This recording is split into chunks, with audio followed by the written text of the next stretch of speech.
రాష్ట్ర మంత్రివర్గ విస్తరణ జరుగుతుందని ఎప్పటినుంచో వార్తలు వస్తున్నాయి. తాజాగా కేబినెట్ విస్తరణ చేయాలని కాంగ్రెస్ నిర్ణయించినట్లు తెలుస్తోంది. అందుకే సీఎం రేవంత్ రెడ్డి ఢిల్లీకి వెళ్లినట్లు చెబుతున్నారు.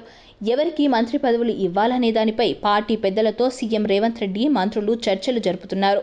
సీఎం రేవంత్ రెడ్డి 4 పేర్లతో జాబితాను అధిష్టానానికి అందించారు. డిప్యూటీ సీఎం భట్టి విక్రమార్క, మంత్రి కోమటిరెడ్డి వెంకటరెడ్డి 2 పేర్లతో మరో జాబితాను అందించారు. దీంతో 6 పేర్లలో 4 ఫైనల్ చేయాలని రాష్ట్ర నేతలకు అధిష్టానం స్పష్టం చేసింది. దీంతో ఎవరికి మంత్రి పదవులు ఇవ్వాలనే దానిపై చర్చలు కొనసాగుతున్నాయి. రాష్ట్రంలో 6 మంత్రి పదవులు ఖాళీగా ఉన్నాయి. ప్రస్తుతానికి 4 మంత్రి పదవులు భర్తీ చేయాలని నిర్ణయించినట్లు తెలుస్తోంది. ఉమ్మడి నిజామాబాద్ జిల్లా నుంచి సీనియర్ నేత, మాజీ మంత్రి బోధన్ ఎమ్మెల్యే సుదర్శన్ రెడ్డి, లంబాడీల నుంచి నల్గొండ జిల్లా దేవరకొండ ఎమ్మెల్యే బాలునాయక్, రాష్ట్రంలో అతిపెద్ద సామాజిక వర్గమైన ముదిరాజ్కు చెందిన వాకిటి శ్రీహరి మైనార్టీ కోటాలో షబ్బీర్ అలీ పేర్లను పరిశీలిస్తున్నట్లు సమాచారం. ఉమ్మడి ఆదిలాబాద్ జిల్లా నుంచి చెన్నూరు ఎమ్మెల్యే వివేక్ వెంకటస్వామికి కూడా మంత్రి పదవి వచ్చే అవకాశం ఉన్నట్లు తెలుస్తోంది. భువనగిరి ఎంపీ సీటును గెలిచిన తన సోదరుడు రాజగోపాల్ రెడ్డి పేరు పరిశీలించాలని కోమటిరెడ్డి వెంకటరెడ్డి హైకమాండ్ను కోరినట్లు సమాచారం.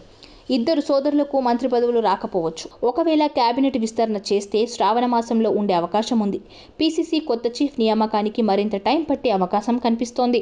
కాంగ్రెస్ త్వరలో మరో 4 రాష్ట్రాలకు పీసీసీ అధ్యక్షులను నియమించాల్సి ఉంది. వాటితో పాటే తెలంగాణకు కూడా నియమిస్తామని హైకమాండ్ పేర్కొంది.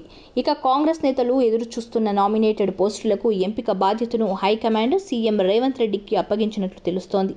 మరొక వైపు సీఎం రేవంత్ రెడ్డి రాష్ట్రానికి రావాల్సిన నిధులపై కేంద్ర మంత్రులను కలిసి విజ్ఞప్తి చేస్తున్నారు. ఢిల్లీలో సీఎం రేవంత్ రెడ్డితో పాటు డిప్యూటీ సీఎం భట్టి విక్రమార్క, మంత్రులు కోమటిరెడ్డి వెంకటరెడ్డి, పొంగులేటి శ్రీనివాసరెడ్డి, సీతక్క, ఉత్తమ్ కుమార్ రెడ్డి, శ్రీధర్ బాబు, ఎమ్మెల్యే వివేక్ వెంకటస్వామి ఉన్నారు.